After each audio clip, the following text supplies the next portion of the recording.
Hi,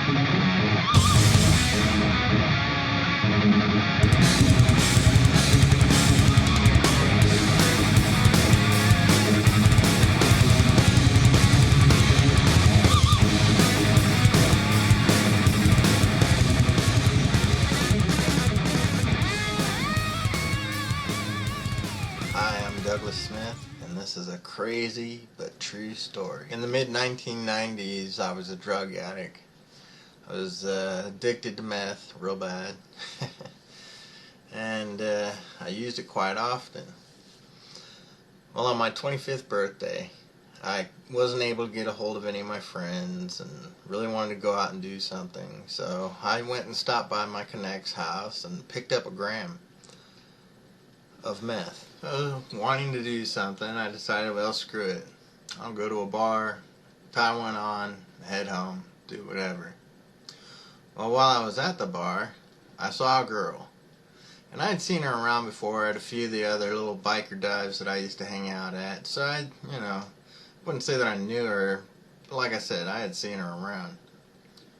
Well, we were sitting at the bar and started to chat, and she said she had a party going on at her house. I said, well, damn, that's great. Today's my birthday. We kind of hit it off there, and she asked me if I had a car. I said, yeah, let's go. So we popped in my car, and we headed over to her house, or to her apartment. And we got there, and there was maybe 10 or 15 people there. They all look like they're in, late 20s, early 30s, somewhere in that range. But when we got there, it just had kind of a crazy vibe. When we pulled up, she got out. I told her I needed to do something real quick, and that I'd be right up. She lived on the second floor. Well, I went ahead and did me about a half a gram of meth. Back when I used to use, I would just I didn't bother crushing it up or chalking out little lines like everybody else does. I would just take a straw and stick it right in the bag and snort right from there. So I did about half of it right then and there.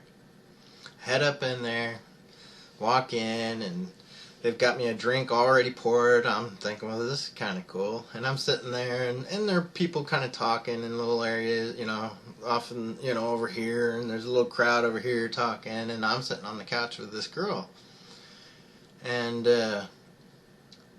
I take a drink, and when I first tasted it, I could taste, that it was probably Everclear, but I could also taste like a kind of a chemical, kind of like aspirin kind of taste in it.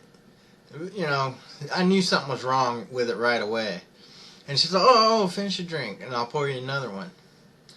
Well, I went ahead and finished it, set it down, and sitting there listening to the people talk around me, and I hear one of the people saying, he should be out by now. What? I'm sitting there and I start to feel a little weird.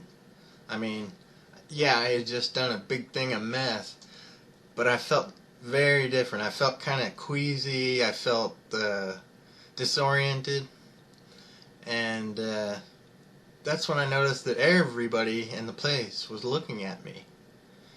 And I heard another one say, he should be out by now. Well, it was at that point I stood up and I told her, I said, well, hey, I really got to go. I said, I got other stuff going on. I just figured I'd kind of stop in kind of thing. So I stand up, and one of the dudes goes to block the door. Well, back then I always carried a knife. And I told the guy, hey, look, you need to get out of the way or you're going to bleed all over the place. Well, he complied, got out of the way, and I went down, I got in my car, and I left. On the drive home, I felt loopy as hell. I felt like I was going to fall out right then and there.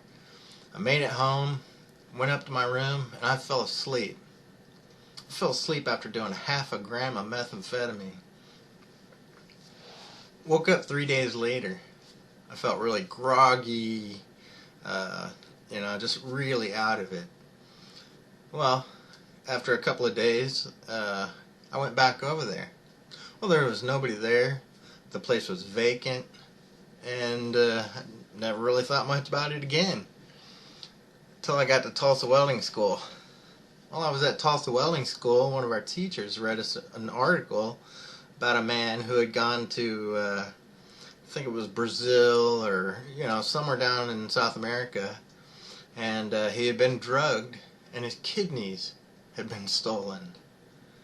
So I started thinking about that, and I remembered that occasion, and so that's kind of the story right there. My belief is, now looking back at it, that there's definitely the possibility that they had intended to salvage my organs.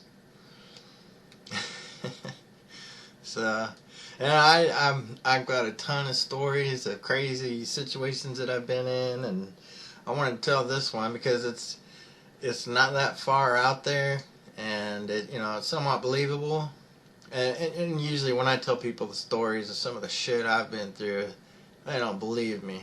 So, but anyway, that's the first one. How meth saved my life. If I hadn't been on meth, there's no telling what they would have done to me that night. So, well, y'all take care. Hope you enjoyed this.